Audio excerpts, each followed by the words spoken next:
Hello everyone and welcome to Long's Toys. Today I'll be taking a look at the 3 Lupinrangers from the Sentai Heroes series, LupinRed, LupinBlue, and LupinYellow. I decided to grab these because I'm not really sure what's going on. Well, at the time I wasn't sure if this was going to get adapted into Power Rangers, so I didn't know if we would get figures. But with all the recent news, no one has any idea what the possibilities are with Power Rangers. It seems like anything is endless. So who knows? Maybe we'll get this as a Power Rangers and we'll get some really nice action figures down the road one day. But in the meantime, we have these really nice Sentai Heroes series figures. Pretty tall. I would say they're taller than normal action figure size. Probably about 6 inches or so tall. Really nicely painted.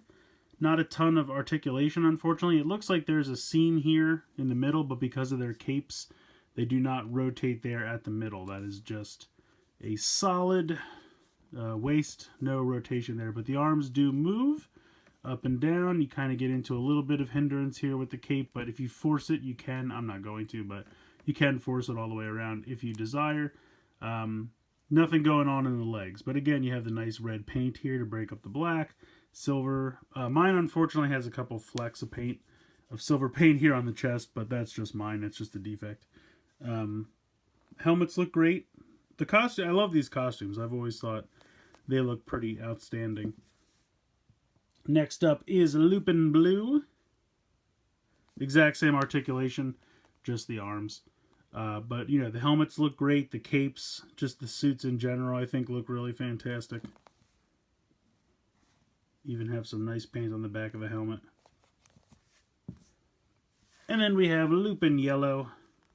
She doesn't have heels in the costume. I think her is like civilian form, for lack of a better term, when she hasn't changed yet. The kind of masquerade costume she wears has heels, but the Ranger suit or Lupinranger suit does not have them.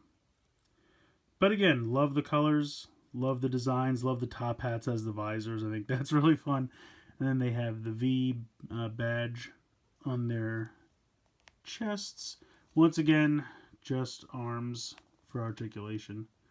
But they look great. I mean, if you're just going to put them on a shelf, they look great. I think little kids could have fun with them too, just because, you know, they just want a physical representation of their character. Just not a ton of articulation, but what are you going to do? They look good. Real quick, if you're curious, the cards that are attached to them, these really just exist so that they have something to scan at the register. But here is the one for LupinRed, here is LupinBlue, and LupinYellow. So yeah, not really much to show off with these, but I do like them. And the nice thing about them is they're fairly inexpensive, usually somewhere in the area of about $7 a piece. Before shipping, of course, but I think they're pretty good. They don't have a ton of articulation, but they're painted beautifully. If you just want a nice physical representation of the suits from the show, this is a nice way to go. If we do eventually get figures down the road from Hasbro now, you know, I'm sure they'll be great, really nicely articulated and everything, so fingers crossed, but I'm sure it'll be quite some time before we would see those, because if they really are going back and adapting all the stuff we haven't used yet, that's Go Busters, Tokuger, Zyuohger, Q-Ranger, and then these. So it would be at least 5 years away, but if they do 2 seasons per, it could be a long time from now. So in the meantime, hey, here's nice physical representations of these suits. I think they'll look great. Can't recommend them enough. So let me know what you guys think in the comments below. Please like and share the video and subscribe if you haven't already. I hope you guys have enjoyed this look at the Sentai Heroes series LupinRed, LupinBlue, and LupinYellow.